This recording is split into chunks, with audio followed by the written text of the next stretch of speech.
পক্ষ থেকে তোমাকে বিশাল পুরস্কার দেব। আল্লাহর পুরস্কার তো খুব ছোটখাটো নাকি? আল্লাহ আমাকে আপনাকে যদি কবুল করে নেন, সর্বনিম্ন জান্নাত আল্লাহ তাআলা দিবেন। সর্বনিম্ন জান্নাত 10টা পৃথিবীর মতো একটা জান্নাত।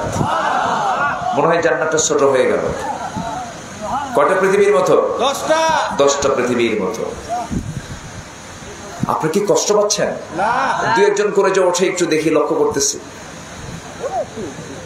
কি চাপছ? একটু নিম্ন চাপ, আবার ঊর্ধ্ব চাপও আছে, বিড়ি খাওয়া চাপ। এটাও কিন্তু কম না। দরবারে মাতব্বর থাকে না মাঝে মাঝে। কে মাতব্বর গেল কই? কেউ একটু ব্রেন ফ্রেশ করতে গেছে, মানে মাইন্ড ফ্রেশ করার জন্য কি একটু টান দিচ্ছেন, সুখ টান। একটু বসে মাহফিলে বসে যদি মজা না পান, ইমামের পেছনে নামাজে দাঁড়ায় যদি মনে মনে ভাবেন ইমামের সূরা এত লম্বা কেন, এরকম যদি মনে হয়, মাহফিলে বসে যদি আপনার কাছে বিরক্তি মনে হয়, ভাবতে হবে দুর্বল কোন শয়তান ধরে নাই। কি আমার কথা কি বুঝতেছেন আপনি? ইমামের পেছনে নামাজ পড়তে নিয়ে যদি মনে হয়, ইমামের পেছনে নামাজ পড়তে নিয়ে যদি এরকম মনে হয় ইমাম সাহেব এত লম্বা সূরা দিয়ে নামাজ পড়ে কেন, ভাবতে হবে আপনাকে খুব শক্তভাবে শয়তান আসর করে ফেলেছে। মাহফিলে বসে যদি মজা না পান, ভাবতে হবে শয়তান আপনার পিছনে আসর করছে। আপনি কি জানেন এই জায়গার এখন দামটা কত? এই জমিন একদিন আমার আপনার জন্য সাক্ষী হয়ে দাঁড়াবে, এবং চতুর্দিকে ফেরেশতারা আমার আপনার জন্য দোয়া করতেছে এবং আল্লাহকে বলছে, আল্লাহ এই বান্দার গুনাহগুলো মাফ করে দাও। শুধুমাত্র কারণ কি জানেন? কিসের আসর? কিসের আসরে বলেন? কোরআনের আসর। পৃথিবীতে মহা সত্য এটাই।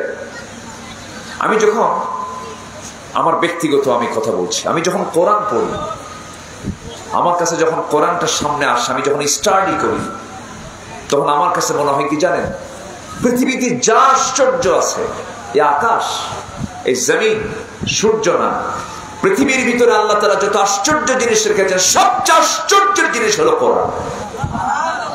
যেরকম সুবহানাল্লাহ, সবচেয়ে আশ্চর্য কোরআন কি তথ্য দেয় না। আমি তো বেশি রাত হয়ে গেছে, আমি সায়েন্টিফিক ওয়েতে হয়তো আমি এখন কথাগুলো বললে আপনাদের মানে মেমোরিতে ঢুকবে না, কারণ রাত 10টা যখন পার হয়ে যায় তখন মেমোরিটা দুর্বল হয়ে যায়, ক্লান্তি চলে আসে। শুধু এতটুকু বলি, কোরআন হচ্ছে এমন একটা কিতাবের নাম,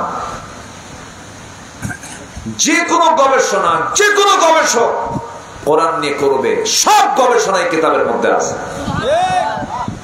আল্লাহু আকবার, আল্লাহু আকবার। সব গবেষণার মধ্যে ইয়াসিন ওয়াল কুরআনিল হাকীম। কোরআন হলো বিজ্ঞানময় কিতাব, যেখানে সবার জ্ঞান শেষ, সেখানে কোরআনের জ্ঞান শুরু। আল্লাহু আকবার বলেন। যেখানে সমস্ত জ্ঞানীদের জ্ঞান শেষ, সেখানে নবীর জ্ঞান শুরু।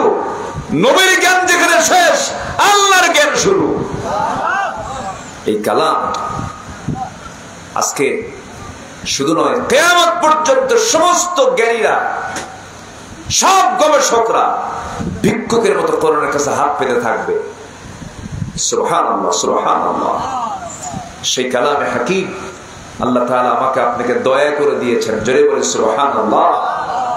সর্বনিম্ন জান্নাত হবে কয়টা পৃথিবীর মতো? ছোটখাটো হয়ে গেছে নাকি? 10টা পৃথিবী। তো এমপি সাহেব, আমি যখন ছোটবেলায় ওয়াজ শুনতে যেতাম আব্বার সাথে, এরকম ওয়াজ শুনতাম যে 10টা পৃথিবীর মতো একটা জান্নাত এক বান্দাকে দেওয়া হবে। ভাবতাম এত জায়গা আল্লাহর কই? এটা মনে মনে ভাবতাম।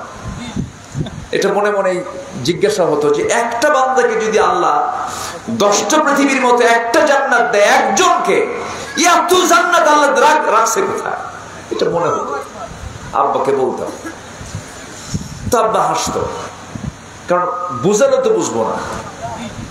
আল্লাহ তাআলা বলছেন আসমান সৃষ্টিতে, জমিন সৃষ্টি, যারা জ্ঞানী মানুষ তাদের জন্য শিক্ষা আছে। যেরকম সুবহানাল্লাহ আছে না, এমন একটা আয়াত আছে না, লা আয়াতিল লিউলিল আলবাব। যখন একটু বয়স হলো, একটু মহাশূন্য নিয়ে একটু চিন্তা করা শিখলাম। সূর্যের বড়ত্ব দেখলাম, চন্দ্রের দূরত্ব একটু জানলাম, তারকাগুলো কেমন বড়গুলো একটু জানলাম। আমার বন্ধুগণ, যেখানে আমরা বসে আছি এখান থেকে আমার আল্লাহ তাআলার আরশ আজিম শুধু দূর না অনেক দূর? বলেন তো, শুধু দূর না অনেক দূর? অনেক দূর। আমরা এখানে বসে আছি লিচুতলা, আমার আল্লাহ তাআলার আরশ আজিমটা হলো এই যে আমরা নীল আকাশ দেখতে পাই, এই আকাশের চাইতে আরো বিশাল বড় আরেকটা আকাশ এই আকাশের উপরে আছে, মাঝে আরেকটা মহাশূন্য আছে, এরপর আরেকটা আকাশ আছে, মহাশূন্য আছে, আরেকটা আকাশ আছে, আরেকটা মহাশূন্য আছে। 7টা আকাশের উপরে আমার আল্লাহ তাআলার আরশ আজিম। জোরে বলুন সুবহানাল্লাহ। সে আরশ আজিমের প্রভু হচ্ছে আমার আল্লাহ তাআলা। তিনি আকাশ সৃষ্টি করেছেন, জমিন সৃষ্টি করেছেন, 7 সমুদ্র সৃষ্টি করেছেন। একটু দিলের কানটা খুলে মনোযোগ দিয়ে সবাই একটু শোনার চেষ্টা করুন, জানার চেষ্টা করুন। আল্লাহ যে সর্বনিম্ন জান্নাত 10টা পৃথিবীর মতো একটা জান্নাত দিবেন, তার জায়গাগুলোর অভাব আছে নাকি একটু শুনলেই টের পেয়ে যাবেন। আমার বন্ধুগণ, আমরা দিনের বেলা যে সূর্য দেখতে পাই, রাতের বেলা যে চাঁদ দেখতে পাই, এই যে চাঁদ আমরা দেখলাম আজকে, সুন্দর আলোকিত চাঁদ, এই চাঁদ আমরা দেখতে শুধু পাই নাই, এই চাঁদের এদেশে মানুষ পর্যন্ত চলে গেছে, সফর করেছে, চাঁদ দেখতে পেরেছে মানুষ, কিন্তু মঙ্গল গ্রহ দেখতে পেরেছে, কিন্তু আজ পর্যন্ত মানুষকে সূর্যের কাছে যেতে পেরেছে নাকি? যেতে পারে নাই। আমার বন্ধুগণ, 200 শতাধিক রাষ্ট্র নিয়ে গঠিত এই দুনিয়া, এই দুনিয়ার চাইতে, এই পৃথিবীর চাইতে যে সূর্যটা আমাদেরকে আলোকিত করে, আলো দেয় দিনের বেলা, এই পৃথিবীর চাইতে ওই সূর্যটা 13 লক্ষ গুণ বড়। সুবহানাল্লাহ। কত লক্ষ গুণ বড়? 13 লক্ষ গুণ বড়। ওই সূর্যের চাইতে আবার ব্যাটেল জুইস, সুপারনোভা নামে কিছু তারকা আছে, মহাশূন্য আল্লাহ তাআলা ঝুলায় রেখেছেন। এক একটা তারকা সূর্যের চাইতে 33 কোটি গুণ বড়। কত কোটি গুণ বড়? 33 কোটি গুণ বড়। একটা তারকা সূর্যের চাইতে কত কোটি গুণ বড়? 33 কোটি গুণ বড়। 33 কোটি গুণ। কি মাথায় কি খেলতেছে নাকি আপনাদের? একটা তারকা সূর্যের চাইতে 33 কোটি গুণ বড়। এখন মহাশূন্যের তারকা আছে কত? পৃথিবীর 800 কোটি মানুষ যদি গুনতে শুরু করে তাও শেষ করতে পারবে। পৃথিবীর কত কোটি মানুষ? 800 কোটি মানুষ যদি গুনতে শুরু করে তারকা, তাও তারকার গণনা শেষ হবে না। এত তারা। মানুষ চাঁদে গেছে, মানুষ মঙ্গল গ্রহে গেছে। মানুষ যদি মনে করি চাঁদ দেখলাম, মঙ্গল গ্রহ দেখলাম, একটু তারকার দেশ দেখতে দেখতে যাব, সূর্যের কাছে তো যাওয়ার সময় না, সূর্য জ্বালিয়ে পরে ভস্ম করে দেবে। সূর্যের তাপ আছে না নাই? এত দূরে থাকার পরে যে তাপ মনে হয়, কি তাপ কি দুর্বল মনে হয় নাকি? এখন এটা কি পুরাতন মনে হয় না ভিজা ভিজা মনে হয়? এখন কি ভিজা ভিজা মনে হচ্ছে? আকাশের সূর্যের তাপটা কি মনে হয় আল্লাহ কাল কি বানাইছে? আল্লাহু আকবার। তারকার দেশে যদি কেউ যেতে চায়, এই পৃথিবী থেকে যদি সে কোনো যানবাহনে রওনা দেয়, ধরেন বাহনটা হলো ধরেন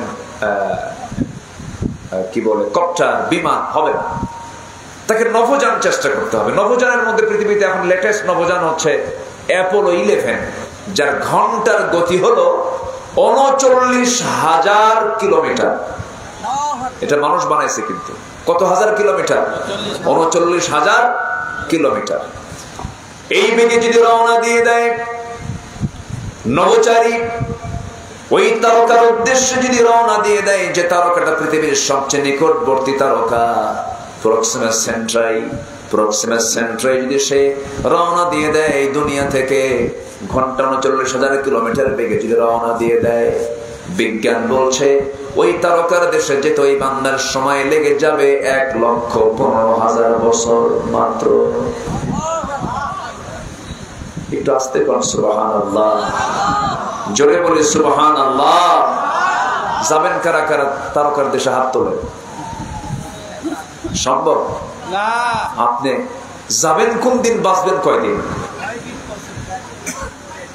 তাহলে একটা ছোট্ট পৃথিবীর সবচেয়ে নিকটবর্তী তারকায় যদি যেতে আপনার এত সময় লাগে, তাহলে সে আমার আল্লাহ তাআলার আরশ আজিম, শুধু এই আকাশ না, 7 আকাশ পেরিয়ে আমার আল্লাহ তাআলার আরশ আজিম। এখন বলেন তো, আল্লাহর কি জায়গার অভাব আছে? না। আস্তে কয়, জায়গার কি অভাব আছে? কোন অভাব নেই। আল্লাহ তাআলা বলছেন, বান্দা তুমি কি জানো আমি তোমাকে মাফ করার জন্য প্রত্যেক রাতে সেই 7 আকাশের উপর থেকে প্রথম আকাশে আসি আমি তোমাকে মাফ করার জন্য। জোরে বলি সুবহানাল্লাহ। কোন আকাশে আসেন? কোন আকাশে? এই দুনিয়ার আকাশে। ফিস সামাঈদ দুনিয়া, হাদিসের পরিভাষা। এই দুনিয়ার আকাশে এসে আল্লাহ বলেন, আলামি মুস্তাগফিরিন ফাগফির লাহ, কোন ক্ষমা প্রার্থী আছো আমার কাছে ক্ষমা চাবে, আমি তাকে ক্ষমা করে দেব। আমার আল্লাহ তাআলা আমাকে মাফ করার জন্য 7 আকাশের উপর থেকে প্রথম আকাশে চলে আসেন, আমাকে তার পছন্দের বান্দা হিসেবে গ্রহণ করার জন্য। যখন কোন বান্দা এক হাত আগায় আমার আল্লাহর দিকে আগায় আসে, আমার আল্লাহ তার দিকে 10 হাত আগায় আসেন। যখন কোন বান্দা আল্লাহর দিকে হেঁটে হেঁটে আসে, আল্লাহ তার দিকে দৌড়ায় দৌড়ায় যায়। আমাকে মাফ করার জন্য কে চেষ্টা করে? আসতে বলুন না, কে চেষ্টা করে? আল্লাহ খোঁজেন বাহানা, এই বান্দাকে আমি কেমন করে মাফ করে দেব। কিন্তু বান্দা আল্লাহর কাছে মাফ চাইতে কৃপণতা দেখায়, আল্লাহর জিকির করতে কৃপণতা দেখায়। সকল কাজের সময় হয়, কিন্তু বান্দার নামাজের সময় হয় না। আমি কি ভুল বলতেছি? আমার দেশে এখন মসজিদ বেশি না মুসল্লি বেশি? কাঁচা মসজিদ বেশি না পাকা মসজিদ বেশি? কাঁচা মুসল্লি বেশি না পাকা মুসল্লি বেশি? মুসল্লি কাঁচা, মসজিদ পাকা। মুসল্লি কম, মসজিদ বেশি। এটা কি ভালো লক্ষণ না খারাপ লক্ষণ? সব কই যায়? চলে যাচ্ছেন নাকি আপনারা?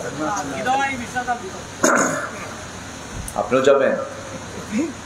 দুইটা মামলার হাজিরা আছে, না এটা তো ভালো চাকরি, এটা মামলার হাজিরা তো থাকবে। না ঠিক আছে, দোয়া চাই। জি ফিয়ামানিল্লাহ।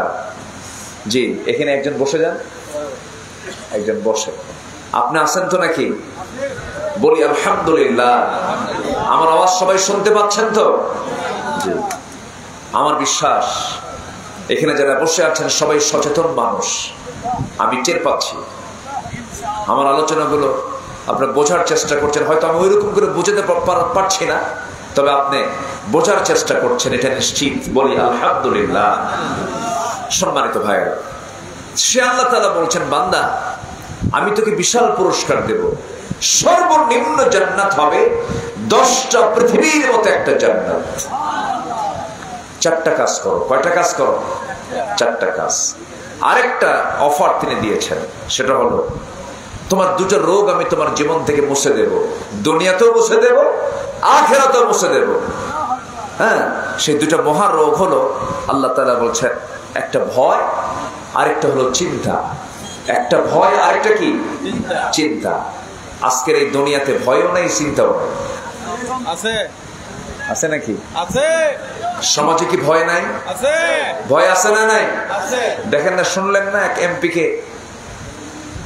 হ্যাঁ শোনেন না, 7 টুকরা করে, টুকরা টুকরা হতো না। একটা মুরগি জব কইরা রান, 2 দিকের রানটা খুলে নিয়ে মাঝখানের একটা অংশ 4-5টা অংশ করে এটা রান্না বান্না করে খায়। একটা দেশের জনপ্রতিনিধি, চিন্তা করুন, 300 জন ব্যক্তির একজন, লাশ নাই, গুম, গোশত দেহ থেকে, হাড় থেকে মাংস আলাদা করে টুকরো টুকরো করা হয়েছে। সম্মানিত ভাইয়েরা, এই নির্মমতা এই পাশবিকতা, এমন পশুত্বের মানসিকতা পয়দা তখনই হয় যখন বান্দার ভিতরে আল্লাহর ভয় না থাকে। ঠিক কিনা? আল্লাহর ভয় যখন না থাকে। সম্মানিত ভাইয়েরা, আজকে তাহলে ভয় যা আছে, দুনিয়াতে ভয় আছে না নাই বলেন তো? আছে। একজন মানুষকে মেরে তাকে টুকরো টুকরো করে শরীর থেকে, হাড় থেকে মাংসগুলোকে সরায় নিয়ে সেই মাংসগুলোকে আবার টুকরো টুকরো করে বিভিন্ন জায়গায় ছড়িয়ে ছিটিয়ে ফেলে দিয়েছে। সম্মানিত ভাইয়েরা, মানুষ হিংস্র হায়নার চেয়েও বড় হায়নায় রূপ নিয়েছে। ঠিক কিনা? আজকে মানুষ বাঘকে দেখে যতটুকু না ভয় করে, সিংহকে দেখে যতটুকু না ভয় করে, বিষধর সাপকে দেখে যতটুকু না ভয় করে, তার চাইতে বেশি ভয় করে আজকে মানুষ মানুষকে দেখে। ঠিক কিনা? মানুষ আজকে এতটা হায়নার মতো, হায়নার চেয়েও বড় হায়নায় রূপ নিয়েছে। আল্লাহ তাআলা এমনি বলেন নাই উলাইকা কাল আনআম বাল হুম আদাল, এরা হলো চতুষ্পদ জন্তু, এর চাইতে নিকৃষ্ট। কার কথা? আল্লাহর কথা। একটা প্রাণীর মধ্যে এত বড় পাশবিক আচরণ থাকে না, একটা জীবজন্তুর ভিতরে এত বড় পাশবিক আচরণ থাকে না, যা আজকে মানুষের মধ্যে আমরা দেখতে পাচ্ছি। তাহলে এই যে ভয়, এটা থাকবে না, খুন থাকবে না, গুম থাকবে না, টেনশন থাকবে না। আল্লাহ বলছেন 4টা কাজ করো। কয়টা কাজ? 4টা কাজ করো। তাহলে আমরা এমন সিকিউরিটি নিয়ে আসি যে সমাজের একজন জনপ্রতিনিধি, একজন এমপির লাশ টুকরো টুকরো হয়ে যায়, আমি আপনি তো নাই, আমি আপনি তো নাই। একটু কান লাগাবেন, মনোযোগ দিয়ে শুনবেন, মূল আয়াতের দিকে আস্তে আস্তে চলে যাচ্ছে। আল্লাহ রাব্বুল আলামিন বলছেন 4টা কাজ করে আসো আমার কাছে, আমি তোমার জন্য বিশাল পুরস্কার রেখে দিয়েছি। নাম্বার 2 হলো ভয় রাখবো না, চিন্তাও রাখবো না তোমার জীবনে। এই দুনিয়ায় তোমার ভয় থাকবে না, চিন্তা থাকবে না, আখিরাতেও তোমার ভয় চিন্তা থাকবে না। আমি তোমার জন্য জান্নাত বরাদ্দ রেখে দিয়েছি। আল্লাহ রাব্বুল আলামিন 4টা কাজের কথা সুন্দর করে বলছেন। ইন্নাল্লাযীনা আমানু ওয়া আমিলুস সালিহাতি ওয়া আকামুস সালাতা ওয়া আতাবুস যাকাত أقاموا الصلاة وآتوا الزكاة لهم أجرهم عند ربهم ولا خوف عليهم ولا هم يحزنون. جربنا الله أكبر. الله رب العالمين বলেন 4টা কাজ যারা করবে তাদের জন্য আমি বিশাল বড় পুরস্কার রেখে দিয়েছি। এর মধ্যে 1 নাম্বার হলো যারা ঈমান আনবে। যারা কি আনবে বলে? ঈমান আনবে। এখন হয়তো আপনি প্রশ্ন করবেন, হুজুর এত সহজ কাম আপনি বলেন, এই ঈমান তো আমরা অনেক আগে আনছি। ঈমান যারা আনবে, আমার বন্ধুগণ, আমরা মুসলিম পরিবারে জন্মগ্রহণ করেছি বলে আমরা মুসলমান, জন্মসূত্রে আমরা মুসলমান। কিন্তু আবু বকর কিন্তু এমন ছিলেন না, ওমর ফারুক এমন ছিলেন না, আলী এমন ছিলেন না, ওসমান জিন্নুরাইন এমন ছিলেন না। এই 4 জন বড় বড় খলিফা, তাদের বাপরা ছিল বেঈমান। তাদের বাবার মধ্যে কোনো ঈমান ছিল না। আবু বকর ইবনে কুহাফা, ওমর ইবনুল খাত্তাব, ওসমান বিন আফফান, আলী ইবনে আবি তালিব রাদিয়াল্লাহু তাআলা আনহু। আবু তালিব ছিল কাফের, সন্তানটা আলী ছিলেন মুসলমান। এখন বলেন, সাইয়েদনা আলী, ওমর, ওসমান, আবু বকর রাদিয়াল্লাহু আনহু, এই সমস্ত সাহাবীরা ঈমান এনেছেন না ঈমান পাইছেন? বলেন বলেন। আর আমরা, তারা কি ঈমান পাইছেন না ঈমান এনেছেন? আর আমার ঈমান কি পাইছি? আমার ঈমান কি পাইছি। এখন ঈমান আনতে হবে। কি কথা কি বুঝতেছেন না? আল্লাহ তাআলা বলছেন ইন্নাল্লাযীনা আমানু, যারা ঈমান আনবে, তারা ঈমান আনছেন তারা। আর আমরা ঈমান কি পাইছি। আমার বাবা ছিল মুসলমান, আমি তার মাধ্যমে দুনিয়াতে আসছি, আমি মুসলমান, আমি এই সূত্রে মুসলমান, জন্মসূত্রে মুসলমান। সম্মানিত ভাইয়েরা, আমাদের আপনাকে ভালো করে ঈমান আনতে হবে। আল্লাহ তাআলা ভালো করে ঈমান আনতে বলেছেন, ইয়া আইয়ুহাল্লাযীনা আমানু আমিনু, ঈমানদাররা ভালো করে ঈমান আনো। কেন? আমি আপনি যে ঈমান আনি নাই, কিছু সিমটম বলি। ঈমানদার কি হিংসুক হয়? না। আস্তে কর। ঈমানদার কি হিংসুক হয়? না। আমাদের সমাজে কোনো হিংসা নাই তো? হ্যাঁ, সমাজে হিংসা আছে? সম্মানিত ভাইরা, হিংসার সাগরে আজকে আমরা হাবুডুবু খাচ্ছি। শুধু হিংসা না, আরো কিছু আছে। একটা গল্প প্রায় বলি আমি। ওই আগের যুগের মানুষ বিয়ে করতে যেতে হলো ঘোড়ায় চড়ে। তো গ্রামের এক মুরব্বীর ঘোড়া আছে, তো এক যুবকের বিয়া, তো বিয়ে করতে যাবে, ঘোড়া দরকার। তো মুরব্বীর কাছে গিয়ে বলতেছে, মুরব্বী আপনি যদি আমাকে দয়া করে আপনার ঘোড়াটা দিতেন, তাহলে আমি সেই ঘোড়ায় চড়ে আমি বিয়েতে যেতাম। তো মুরব্বীর আগের ঠেলায় বলতেছে, আমি তোরে ঘোড়া দেব না, যা। আচ্ছা, এই দিক দিয়ে হাঁটে কারা? এই দিক দিয়ে হাঁটতে দিবেন না কাউকে, এটা চরম ডিস্টার্ব। নামাজের সামনে দিয়ে যাওয়া কি ভালো কাজ না খারাপ কাজ? খারাপ কাজ না? নামাজ থেকে তো অনেক শিক্ষা। এদিক দিয়ে হাঁটে কারা? হাঁটতে দিবেন না এদিক দিয়ে। এটা আমাকে আপনাকে ডিস্টার্ব করছে, এটা আমার দিকে তাকা। তো যখন বলছে আমি তোর ঘোড়া দেব না, বাড়িতে আসছে, সবে কদরের রাত, মসজিদে গেছে, নফল নামাজ পড়ে টইরা দুহাত তুলে আল্লাহর কাছে দোয়া করে বলে, আল্লাহ তোমার কাছে আজকের রাতে আমার কোনো আবদার নাই, কোনো দোয়া নাই, একটাই দোয়া, সেটা হলো ওই বুড়ার জন্য ঘোড়া মরে। ওই বুড়ার জন্য কি মরে? ঘোড়া মরে। এই দোয়াটা করে চলে আসছে বাড়িতে। এসে দেখে মা কান্দে। যে দোয়া করে আসছে তার মা কান্দে। কে মা তুমি কান্দো কেন? কি হয়েছে? কে বাবা তোর গরু মরছে। কি মরছে? দোয়া করছে কিসের? মরে গেছে কি? কার গরু?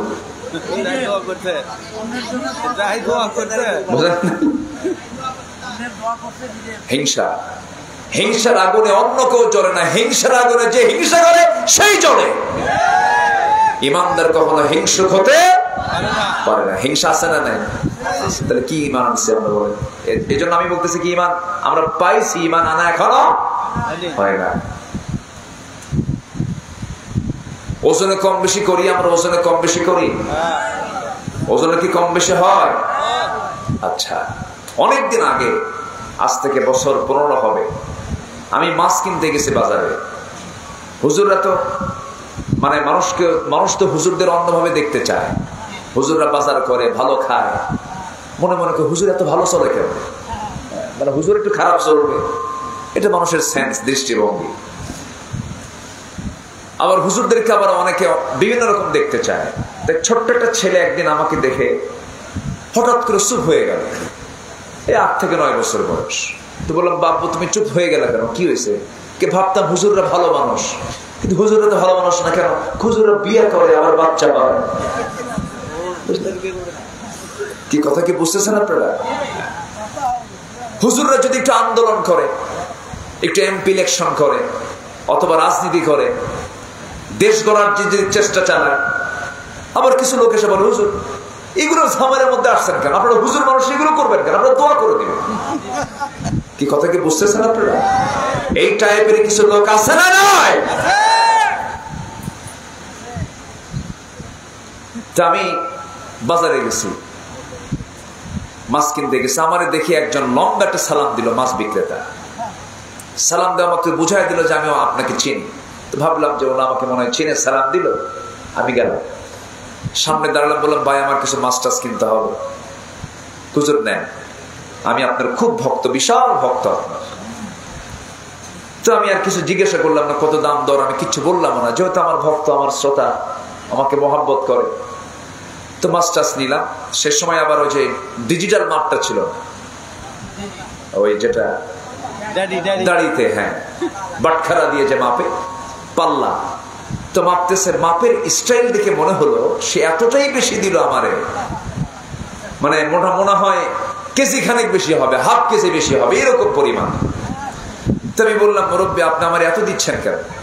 ভালোবাসেন কিন্তু লস করে দেওয়া যাবে না তো, আপনার তো ব্যবসা, এটা হুজুর দেওয়ার জন্য দিলাম। তা আমি কিচ্ছু বললাম না, টাকাটা দিয়া মাছটা নিয়ে আমি আসার পথে ভাবলাম বেচারি এত লস করলো, এটা উচিত হলো না। দেখি আমি একটু দেখে নেই যে সে কতটুকু বেশি দিল। ওজন দিয়ে দেখি হাফ কেজি নাই। কি কথা কি বুঝতেছেন? আমরা কি ইমান আনছি না ইমান পাইছি? ইমান আনছি না ইমান পাইছি? পাইছি। আচ্ছা, বোনের সম্পত্তি মেরে খাওয়া ভাই তো বগুড়া জেলায় নাই। এতিমের মাল, আজ থেকে এতিমের মাল, রাস্তার কাজের টাকা আর আছে, বিধবা ভাতার টাকা চুরি করে খায়। বিধবা ভাতা আছে কিনা বলেন? বিধবার তালিকায় 1 নম্বর থাকে হলো চেয়ারম্যানের বউ। দেখছেন চেয়ারম্যান কিন্তু তাজাই আছে, বউ বিধবা হয়ে গেছে, আছে না? আচ্ছা, আবার এখানে চেয়ারম্যান আছে নাকি? আমি কাউকে মিন করে বলতেছি না, কিন্তু এটা উল্টা পাল্টা বুঝবেন। তাহলে এই যে এতিমের মাল মেনে খাওয়া, জনগণের টাকাগুলো লোপাট করে দেশে না রেখে বাইরে পাচার করা, আছে না নাই? হজম হবে না এগুলো, এগুলো হজম হবে না। হারাম কখনো আরাম পাওয়া যাবে না, কখনো হজম হবে না এগুলো।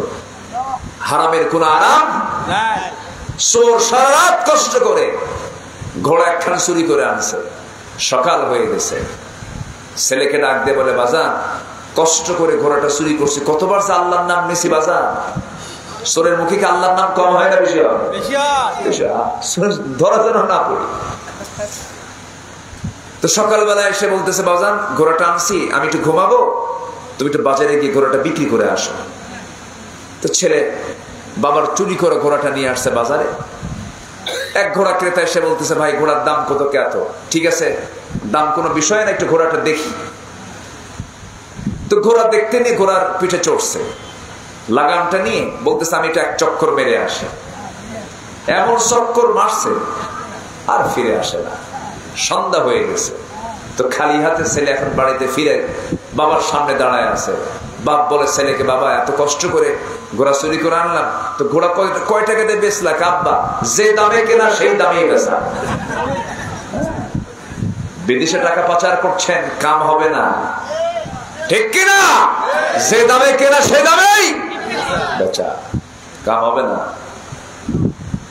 আল্লাহ তাআলা বলছেন, তুই হারাম খাবি, ইহকালীন কোন কল্যাণ তুই পাবি, পরকালীন তুই কোন নাজাত পাবি না। আমার বন্ধুগণ, 4টা কাজ করলে পরে আল্লাহ রাব্বুল আলামিন আমাকে বিশাল বড় পুরস্কার দিবেন। আমাদের বড় পুরস্কারের মধ্যে আমরা 1 নাম্বার ভাববো হলো জান্নাত তিনি দিবেন। সেই জান্নাত পাওয়ার জন্য 4টা কাজ আমরা করব। নাম্বার 1 হলো ঈমানটা আনবো আমরা কার উপরে? আল্লাহ। ঈমানদার কি বেনামাজি হয় না নামাজি হয়? আমাদের দেশের নামাজ ঈমানদার বেশি না বেনামাজি ঈমানদার বেশি? কোন ঈমানদার বেশি? নামাজ ঈমানদার বেশি না বেনামাজি ঈমানদার বেশি? বেনামাজি আবার ঈমানদার। কথা বোঝেন নাই? বেনামাজি আবার ঈমানদার। বুঝুন, নামাজ নাই তো কি হয়েছে? আমার কি ঈমান নাই? আছে কি না? অথচ রাসূল বলেছেন, আল ফারকু বাইনাল মুমিন ওয়াল কাফির তারকুস সালাহ। তুমি ঈমানদার দেখতে চাও তাহলে নামাজি দেখো, কাফের দেখতে চাও বেনামাজিকে দেখো। তাহলে কি আমার কথা বলেছেন মুহাম্মদ সাল্লাল্লাহু আলাইহি ওয়াসাল্লাম। তাহলে নামাজ ছেড়ে দেওয়া মানে হলো কুফরি করা। কাফের এবং মুমিনের মধ্যে পার্থক্য সৃষ্টি করে হলো কাফের নামাজ পড়ে না, ঈমানদার কি নামাজ পড়ে। আমার দেশের বহু দরবার আছে, যেরকম মহাস্থানগড়ে শুয়ে আছেন শাহ সুলতান বালখি, রাশিয়ার বল্ক থেকে তিনি এসেছেন। রাজা পরশুরামকে পরাজিত করেছেন, রক্তে রঞ্জিত হয়েছে তার হাত। বাড়িঘর ছেড়ে হিজরত করে, পরিবার ছেড়ে রাজত্ব ছেড়ে এই জনপদে এসে এই এলাকার সমস্ত শিরককে উৎখাত করে জালিম রাজাকে পরাজিত করে কালেমার পতাকা তারা উড্ডীন করেছেন।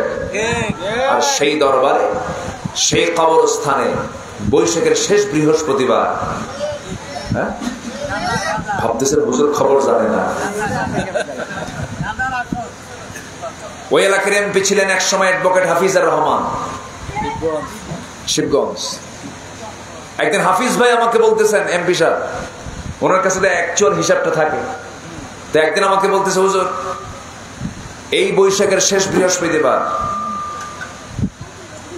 কয়েক মন রহমতের গাছা বিক্রি হয়েছে। কিসের গাছা? রহমতের। কেন রহমত করলাম জানেন? ওরা কয় কি জানেন? গাছা নাকি বেহেশতের গাছ। যেরকম নাউজুবিল্লাহ, এগুলো সাইজ করার জন্য বেশি কিছু লাগবে না, শুধু একটা ভালো ঔষধ দরকার, সেটা হচ্ছে 1.5 হাত লাঠি। ঠিক কিনা বলেন? ওর ভণ্ডামি কোথায় আছে? সব ছুটাবে 1.5 হাত লাঠি। আল্লাহর ধন খাজারে দিয়া আল্লাহ গেছে খালি হইয়া। হ্যাঁ হ্যাঁ, কি কয়? এ তো বলাই যাবে না। আল্লাহর ধন খাজারে দিয়ে আল্লাহ গেছে গায়েব হইয়া।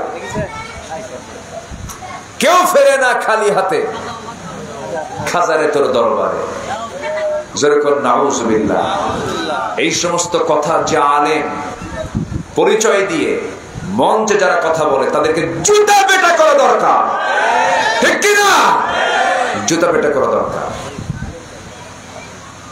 আপনি ভাববেন না কথাগুলো আমি শুধু আপনাকে শোনাচ্ছি, আপনি শুনছেন হাজার হাজার, আর আমার আগামীকালকে এই যে কিরামুন কাতিবিন, এগুলো কি আর বসে থাকবে? এগুলো আগামীকালকে দেখবেন গোটা দুনিয়ায় কোটি কোটি লোকের কাছে এটা সাপ্লাই হয়ে গেছে। শোনেন, সবকিছুর কিছু আসল নকল আছে। আজকে ওয়াজের ময়দানকে কলঙ্কিত করার জন্য কিছু বদমাইশ এই ফুল বাগানকে নষ্ট করার চেষ্টা করছে। ঠিক কিনা? যিনি ফুল বাগান সাজিয়েছিলেন, যিনি সংস্কার করেছিলেন, এই দেশের প্রকৃত যিনি কোরআনের পাখি, মাজলুম, সারা জীবন যিনি কোরআনের পক্ষে কথা বলতে গিয়ে শেষ পর্যন্ত আমাদেরকে কাঁদিয়ে দুনিয়া থেকে বিদায় নিলেন, মরহুম মকবুর। গত 10-12 দিন আগে আমি তার কবরের পাশে গিয়েছিলাম। এই বনানীর মাঠে, এই মাঠ সাক্ষী, তিনি আলোচনা করেছেন, কথা বলেছেন, যার আলোচনায় মানুষ মন্ত্রমুগ্ধের মতো কথা শুনত। কত যুবক পথের দিশা পেয়েছে, কত নেশাখোর নেশা ছেড়ে দিয়েছে, কত বেনামাজি নামাজ ধরেছে, কত পিতামাতার অবাধ্য সন্তান অনুগত হয়েছে। এই আলোচনা করুন, এই আলোচনা শিখুন, এই কথাগুলো বলুন। ফিতনা সৃষ্টি করবেন না, জনগণ আপনাদেরকে জুতা পেটা করবে। ঠিক কিনা? এই জায়গা কি নাসার জায়গা? বসেন বসেন। হ্যাঁ, এগুলো কি নাসার জায়গা নাকি?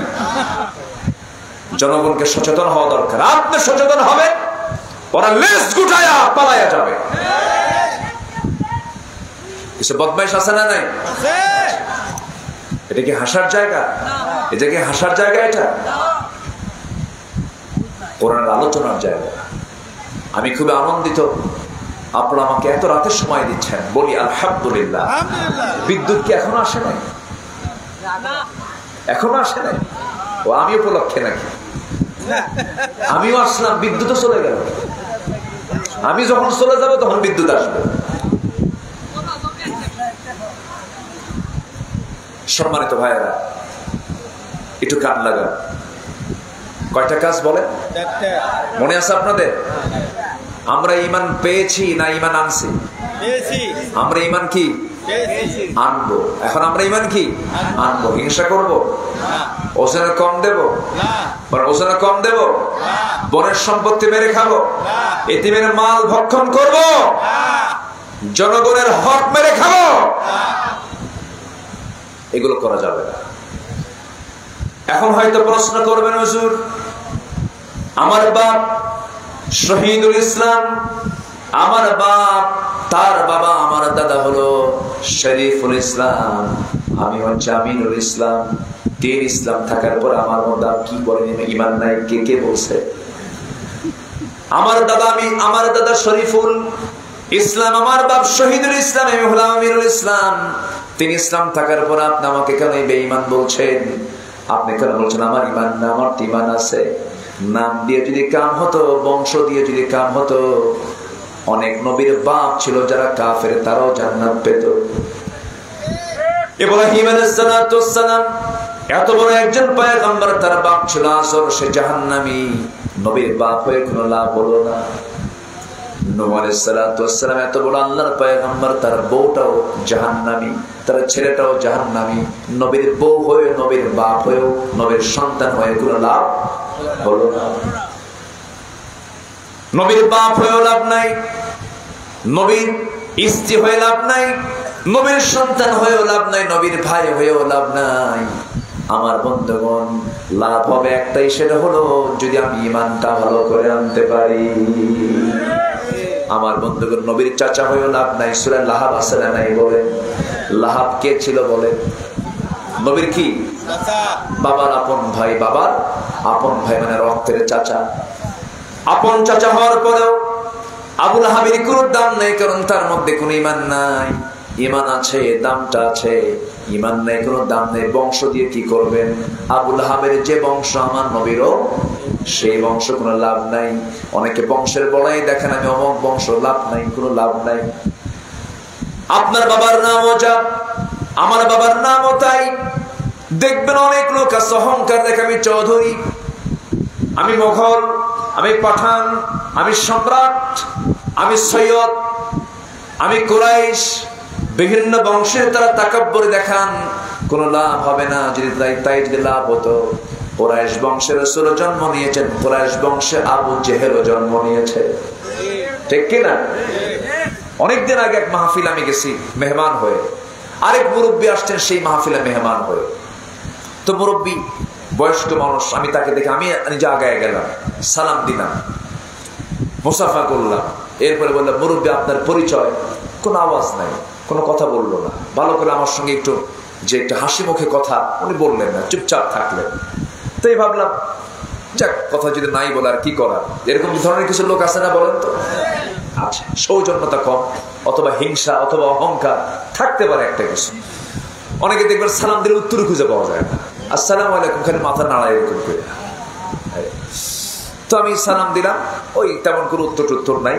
তো পরে আমি নিজে উলিগলি বললাম, মুরব্বী তো আপনার পরিচয়টা আমি জানতে চাই, আপনার পরিচয়। তো মুরব্বী রাগের ঠেলায় বলে ফেলতেছে, আমি অমুক পীরজাদা। আমি অমুক কি? পীরজাদা। আমি মনে মনে ভাবলাম, যাক, পরিচয় তো দিচ্ছে ভালো, আলহামদুলিল্লাহ। আমি আর কিছু বললাম না। আমি আবার পীর বিরোধী লোক না, আবার ভুল বুঝবেন না, আমি পীরকে মহব্বত করি যদি হক হয়। আর যদি গাঁজা খায় শীত হয়ে পড়ে থাকে, যদি অনেকে বলে হুজুর পীর ধরা কি, আমি বলবো চোর ধরা কি, বুঝলেন না? ওইরকম চোর মার্কা যে পীর আছে, ওগুলোকে ধরে পিটানো দরকার, ঠিক কিনা? যারা পীর, খাঁটি পীর, সমস্যা নাই। তো আমাকে যখন বলতেছে যে হুজুর, আমি যখন বললাম যে আপনার পরিচয়, উনি বললেন আপনি, আমি অমুক পীরজাদা। তো উল্টা প্রশ্ন আমাকে করতেছে, যা আপনার পরিচয়টা কি? আমি বললাম, আমি হলাম নবীজাদা।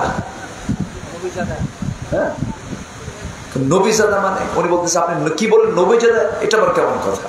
হ্যাঁ, আপনি যদি পীরের ছেলে যদি হয়ে পীরজাদা হন, আমি নবীর ছেলে নবীজাদা। আমার বাবা আদম নবী, আমি তার ছেলে, আমি তার সন্তান, আমি নবীজাদা। উত্তর কি ঠিক হয়নি?